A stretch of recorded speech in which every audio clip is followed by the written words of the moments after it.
नित्यं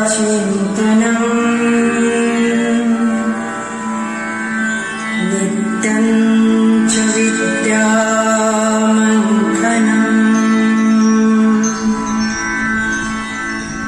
नित्यं हि विद्यासर्जनम्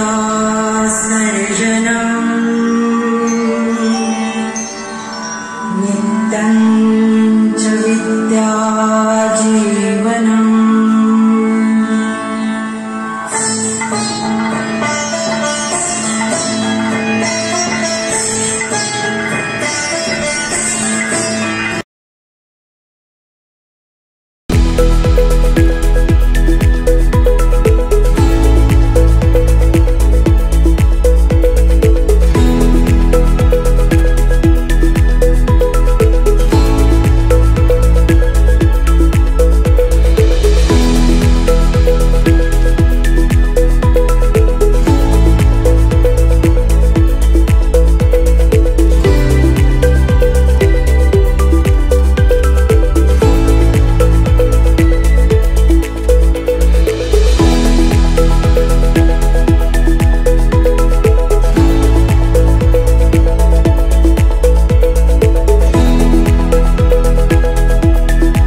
मी इंग्रजीमध्ये बोलणार. इंग्रजी म्हणजे इंग्लिश आणि मराठी. ठीक आहे. I am more comfortable in English, म्हणून जे नाही समजणार ते मी तुम्हाला मराठीत बोलणार. Respected chief guest Borde sir, संस्थेचे vice president Bobde sir, officiating principal Patil sir, Chavan sir, Choprani madam, other faculty members, staff and dear students. फार महत्त्वाचा माइलस्टोन तुम्ही आयुष्यात गाठलेला आहे. Correct. I would like to congratulate each one of you. Not only Roshni. Roshni has made the college shine like her name. बरोबर. सबका the champion. दुसरे विद्यार्थी त्यांनी फर्स्ट क्लास मिळवलं, डिस्टिंक्शन मिळवलं. Heartiest congratulations to each one of you. The hard work, the patience, the efforts which you have put in throughout your life म्हणजे लहानपणापासून शाळेत ॲडमिशन घेतल्यापासून तर आजपर्यंत the culmination of those efforts is आजची degree. आजची डिग्री तुम्हाला मिळाली and convocation is the milestone. आधी ते गाऊन घालायचे, आईवडिलांबरोबर फोटो काढायचे, घरात फोटो बघितले असतील तुम्ही ज्यांचे आईवडील ग्रॅज्युएट आहेत, त्या गोष्टीला खूप महत्त्व आहे. अँड ही जरी वेस्टर्न पद्धत असेल गाऊन घालून फोटो काढायची, तरी ती जगभरात आहे, ऑल इंडियामध्ये, ऑल वर्ल्डमध्ये, बरोबर. तसा फोटो काढण्याचा मान तुम्हाला मिळालेला आहे. त्या गाऊनला काहीतरी महत्त्व असतं आणि त्यामुळे आज तुम्ही तो अचीव केलेला आहे. One second count. At this outset I would like to give you 5-6 pointers. काही तुम्हाला गोष्टी सांगतो, लक्षात ठेवा, आयुष्यात कामी पडतील त्याच्यासाठी. थोडा वेळ आहे म्हणून सांगतो आहे, अजून ऊन वाढलेलं नाही. ज्ञानदेव तू कैवल्यम असं मी नेहमीच सांगतो. Knowledge alone liberates. ज्ञानातून मुक्तता, मोक्ष प्राप्त होतो. ठीक आहे. Knowledge will take you to the highest level. Knowledge opens the canvas to the world. आता तुमची डिग्री हातात आली आहे. The world is your canvas. How you paint the picture is in your hands. तुम्ही पुढे काय करता, आयुष्य कसं घडवता, प्रत्येक वर्षी तुम्ही काय शिकता, या गोष्टी आता याच्यापुढे महत्त्व राहणार आहे. Many people think that today is the I have got my degree, माझं शिक्षण संपलं. ही चूक करू नका. शिक्षणाला सुरुवात झाली आहे तुमच्या आता. Education is not complete today, in fact it has started. ही गोष्ट जर तुम्हाला लक्षात येत असेल तर तुम्ही जगामध्ये सक्सेसफुल राहाल. ठीक आहे. 21st सेंचुरीमध्ये म्हणजे या शतकातील एज्युकेटेड कोणाला म्हटलं जातं, एक मोठे रायटर आहेत, थिंकर आहेत मॅनेजमेंट, त्यांचं नाव आहे अल्विन टोफलर. ते म्हणतात, an educated person in 21st century is not a person with a degree, but a person who learns, unlearns and relearns. काय कळलं? शिकले, काही गोष्टी शिकला, त्या रिडंडंट होतात काही वर्षांनी. अनलर्न करायला आणि नवीन गोष्टी लर्न करा. हे फार महत्त्वाचं आहे. तुम्हाला कदाचित माहीत असेल किंवा नसेल, कारण तुम्ही अजून प्रायव्हेट सेक्टर बघितलं नाही आहे. बऱ्याच गोष्टी तुम्ही गव्हर्नमेंट सेक्टरसाठी किंवा या जॉबसाठी प्रयत्न करता. प्रायव्हेट सेक्टरमध्ये 70% ऑफ जॉब, इंजिनियरचे कोडिंग जॉब मागच्या वर्षी गेले. 70% is a big amount, actually big number.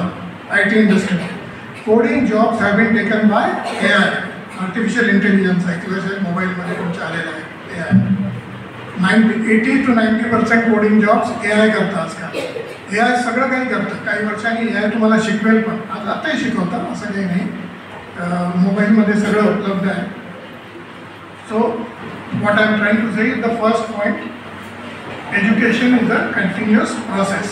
Throughout life you have to keep learning. Don't think that you have completed your education. पुढे तुम्ही काय करणार, UPSCची तयारी करणार, MPSCची तयारी करणार, प्रायव्हेट सेक्टरमध्ये काम करणार, त्याच्यासाठी कंटिन्युअस लर्निंग हा भाग असायला. This is the first point. Keep it in mind. Second point I would like to reiterate is passion.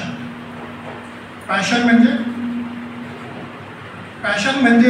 जी गोष्ट ज्याच्याशिवाय तुम्ही राहूच शकत नाही, ही गोष्ट तुम्ही सगळ्यात पॅशनेटली करता. हा सबका मुलगा चॅम्पियन, त्याचं ते पॅशन आहे त्या खेळाचं, म्हणून तो तिथपर्यंत पोहोचला. रोशनीचं पॅशन आहे अभ्यासात, जिद्द, की मी अभ्यास करून काहीतरी बनणार आहे, ते तिचं पॅशन आहे, म्हणून ती मिळेल. पॅशनेटली जे काम तुम्ही करता ते काम तुमचं सक्सेसफुल होतच होतं. याचे Sachin Tendulkar, cricket was his passion right from when he was in nursery. तर अशा ज्या पॅशनेट गोष्टी असतात त्या तुम्ही करायला पाहिजे. ज्या गोष्टी आयुष्यात तुम्हाला आवडतात त्या गोष्टी जर तुम्ही केल्या तर तुम्हाला सक्सेसफुल मिळतात. काही गोष्टी शक्य नसतात आपल्याला करणं, तर at least do what you like or like what you do. म्हणजे जे आवडतं ते करायला पाहिजे, असं काही जरुरी नाही. ते नाही आवडतं ते झालं तरी त्याच्यामध्ये मग आवड निर्माण करा. कारण परिस्थिती आपल्याला सगळ्याच गोष्टी अनुकूल नसतात, त्यामुळे आपण काही कॉम्प्रोमाइजेस करतो नाही. बरोबर. Third point, break the ceiling. Break the ceiling म्हणजे काय? ब्रेक द सिलिंग म्हणजे आपलं लिमिटेशन नका ठेवू. स्काय इज द लिमिट नाही, your potential is the limit. ही गोष्ट लक्षात ठेवा. मी एवढंच करू शकते,